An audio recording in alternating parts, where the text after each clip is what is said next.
with a big hand, please.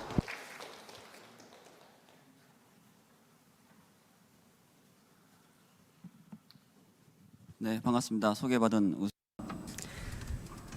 Good afternoon. As introduced, I am Usuhan.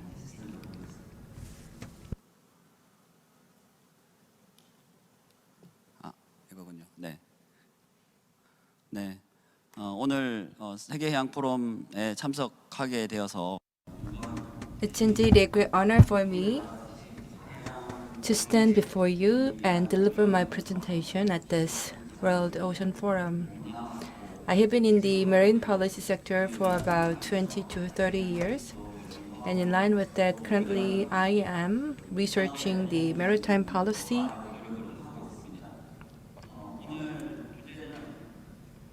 to contribute to the development of the industry. The topic of my presentation today is towards the integrated governance in maritime policy and management, especially under the Korean context, what will be required. So this will be the topics of my presentation. I will also make some comparison with other countries, so between Korea versus other countries. But I'm cautious that some of my researches may not be that accurate because I do have some limitations in terms of the data that are available to me. So in that sense, I would like to ask for your understanding in advance. So these will be the contents of my presentation. So mainly in 3 parts. First, let me give you the background.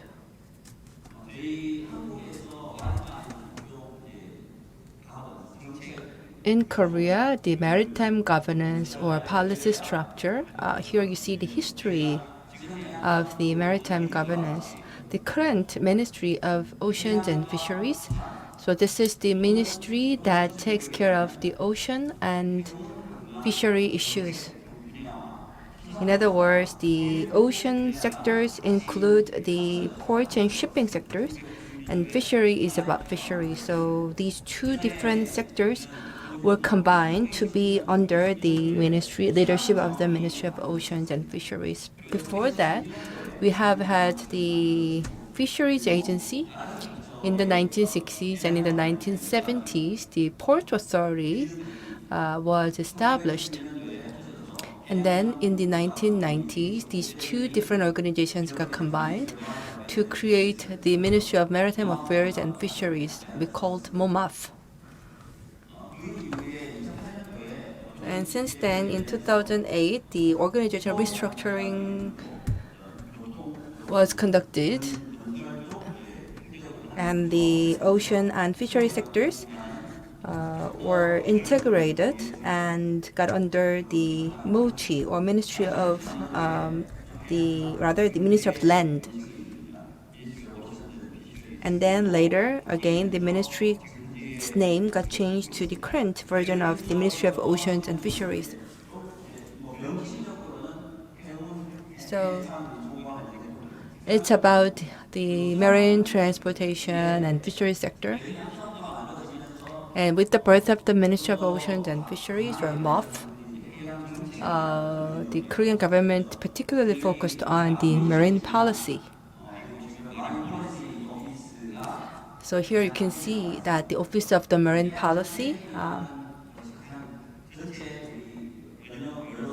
has been created as a division that oversees the marine-related policies, under which the port and fisheries and shipping-related policies are devised. So this kind of integrated governance continued for about 25 years.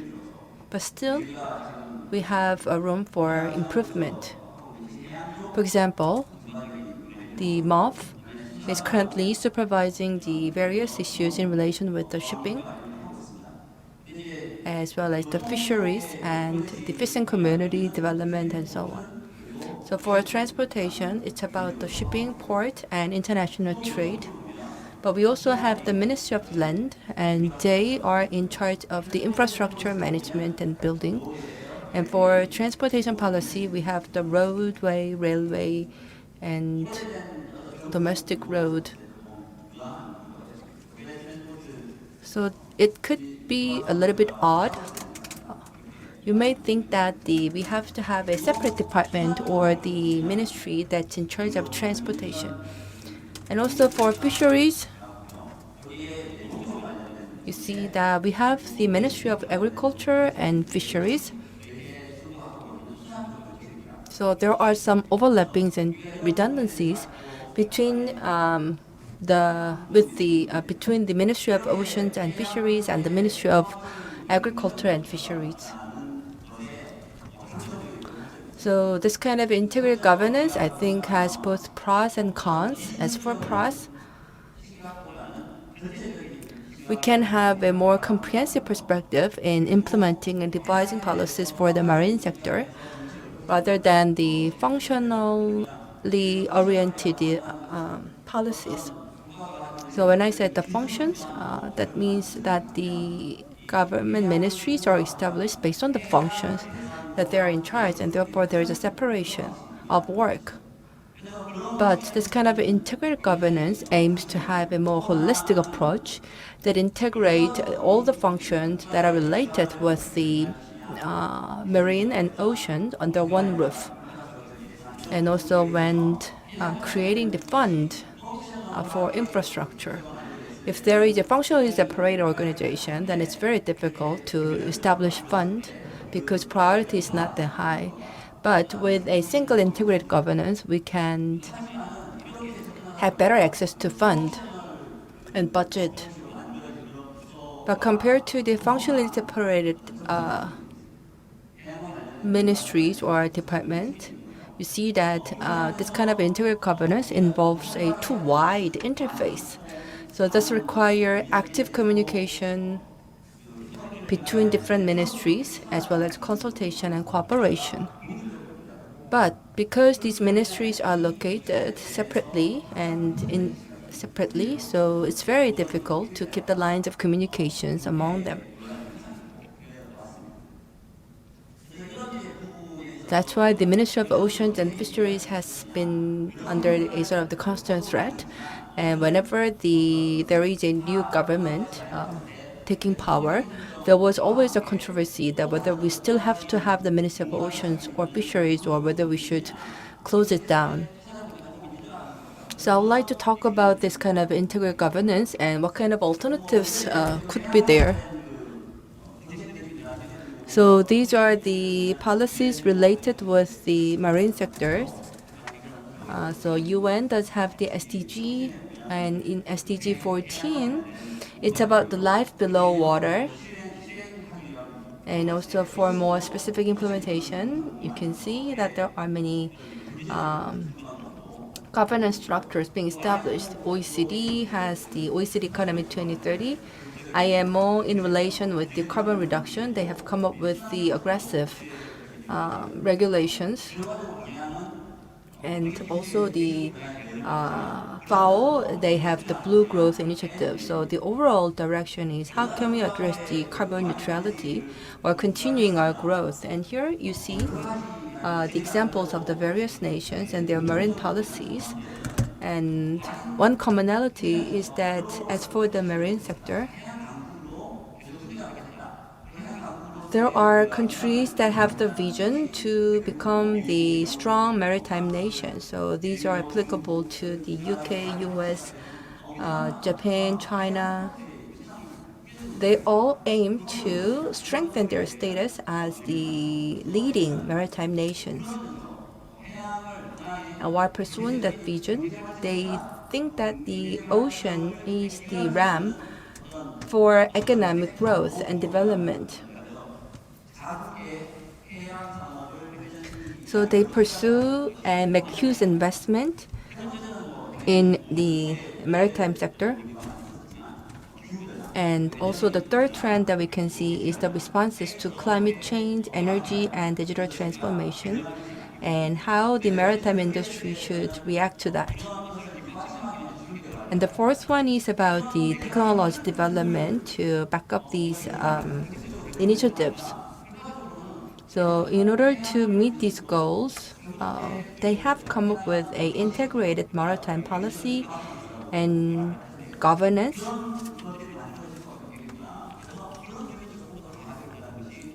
in order to pursue them in a more effective manner. So this is a sort of the trend that we can see from the review of maritime policies of various nations.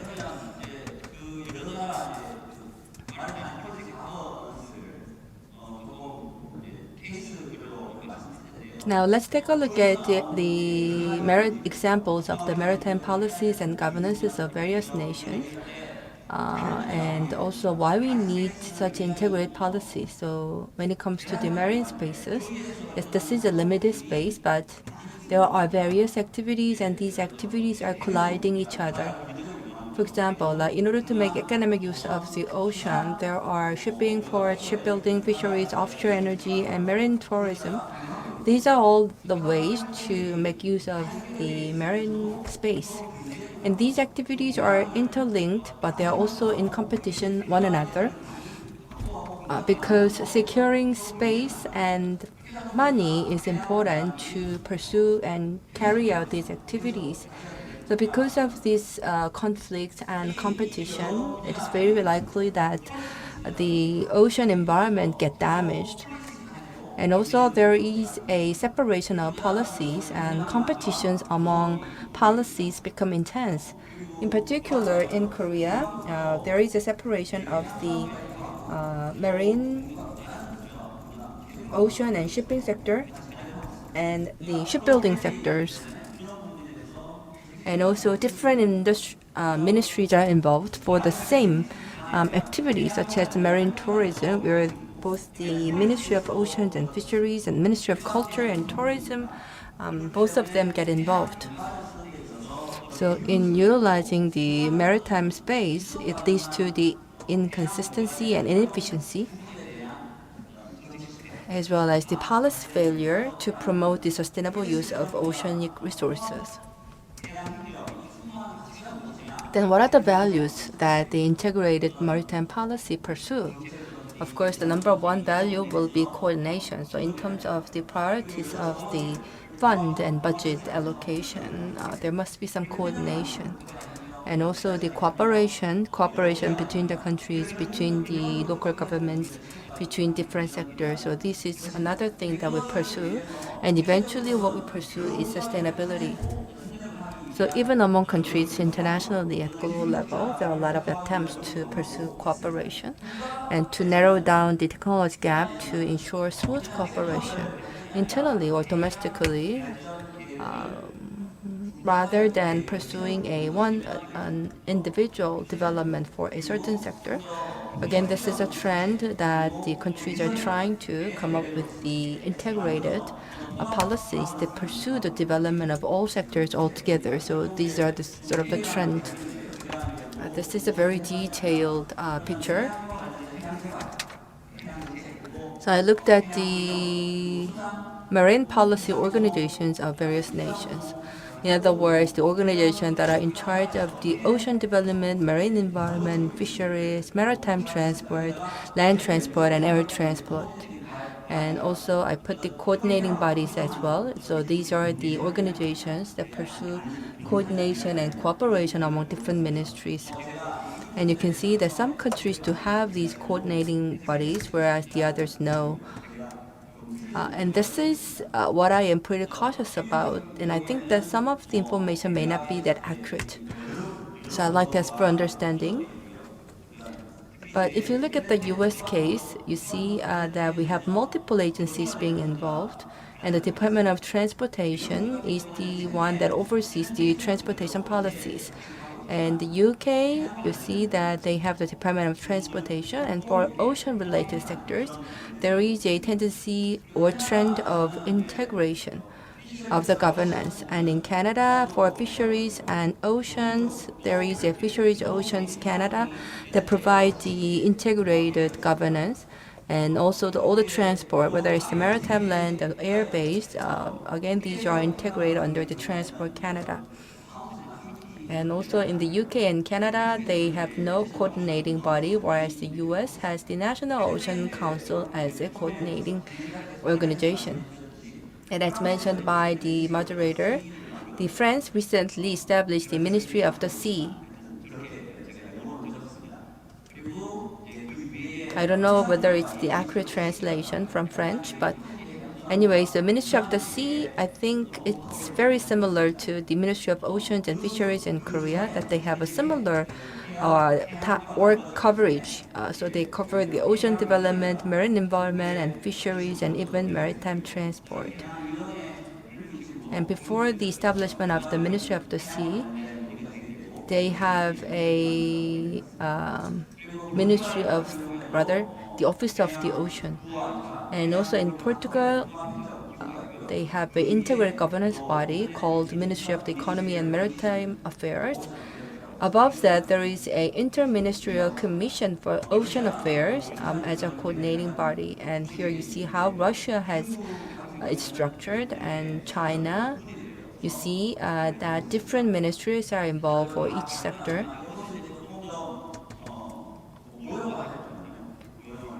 And if you put it differently like this, so there is a horizontal and vertical axis, and horizontal axis refers to the maritime administration. So there is a group of the sectoral administration, a group with the partial integration, and a group with wide integration. So wide integration means that there is an integrated governance body that covers broad range of work. And then the vertical axis refers to the existence of the coordinating bodies. So if the ministries are integrated, then that ministry could work as a body for integrated governance. So it is very likely that they don't have coordinating bodies. So the number 1 and number 2, I think that these are the general common types of the integrated policy governance. But there are some countries who pursue the model number 3. So in other words, they have the organization that provides a maritime-related integrated governance, but at the same time, they have the coordinating bodies as well. So they have a integrated administration that cover a broad range of work, but still above that, there is a coordinating body. In Indonesia and Taiwan, maybe your translation could be different, your interpretation could be different. But I think that they have a partial integrated governance. Why? Because Indonesia and Taiwan, maritime transport is under the Ministry of Transportation, but other ocean policies and fisheries are under the Ministry of Oceans. So that's why I say that they have the partial integration. And so, as I said earlier, the type number 1 and 2 are very commonplace. But why do you need the number 3 type? The third type. And I think that this third type offers us with some alternative that Korea can also adopt. Now, let's take a look at the structure of the coordinating body and what kind of functions they perform. So if you look at the U.S. case, it's because they have a separated administration, so they must have a coordinating body. But one thing that's particular about USA is that there is no private sector member. Rather, the secretary of each government office, they set priorities for maritime-related policies. If you look at the case of Japan, so the prime minister is the head of the department, and under him, under the prime minister, the heads of the various organizations are located.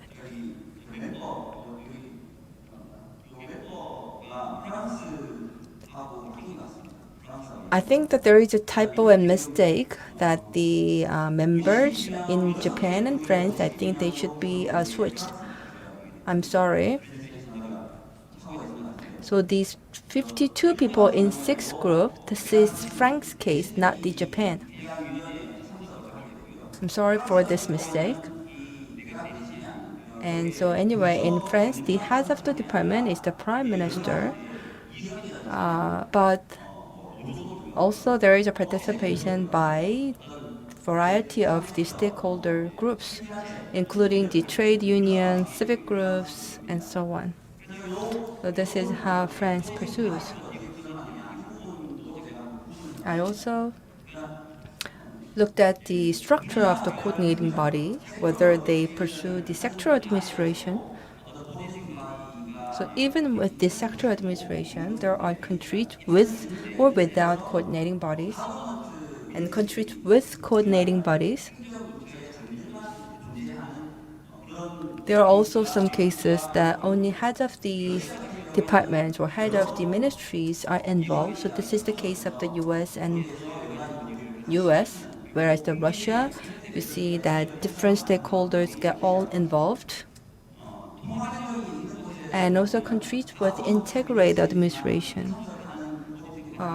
There are countries with coordinating bodies where only the government ministers participate, or also countries that a variety of the stakeholders get participating. So this is the latter is the case for France. And this is to ensure smooth coordination between local and central governments, and also for promotion and advertisement, and also to raise the public awareness about the marine and ocean sector.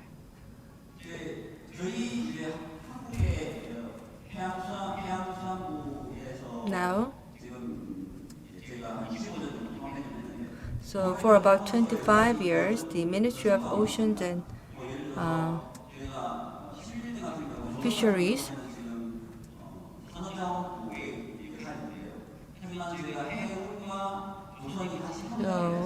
there is a cooperation between shipping and shipbuilding, and we promoted the development of the both sectors. And shipbuilding industry suffered a lot, but with this integrated governance, we were able to lay a very firm foundation for the growth of the industry. And also fishing community suffered from the sluggish economy. So in order to activate the local economy, we have performed various policies. In particular, cooperation with the local government was critical.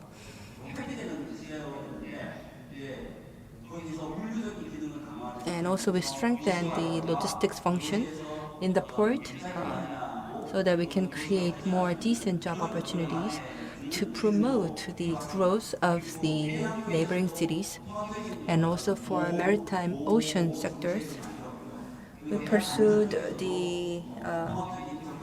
and devised various policies for the preservation of the ocean environment, and we have made pretty strong success.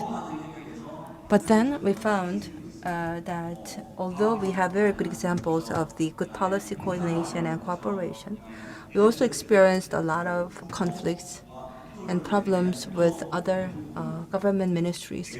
So for example, like with the Ministry of Foreign Affairs, the Ministry of Environment, the Ministry of Land, and so on. Because we have to have a more work to cooperate with them. So this requires strong cooperation, but also leads us to have more conflicts with other, and also competition with other ministries. So what I'd like to suggest is that although the Ministry of Oceans and Fisheries has made a great achievement so far, there are still some areas that require even more coordinated responses. So for these, I think that they may need a coordinating body. In the past, Korea used to have these coordinating bodies. So what I'd like to emphasize here is that you can see that there are several presidential committees on 4IR, population growth, and so on. So these are sort of the task force organizations that are established for a tentative period to cater to certain special missions. And under the presidential committee, there is a relevant main ministry and main government offices. So maybe I would like to suggest that it would be a good idea to establish a ocean committee as a coordinating body.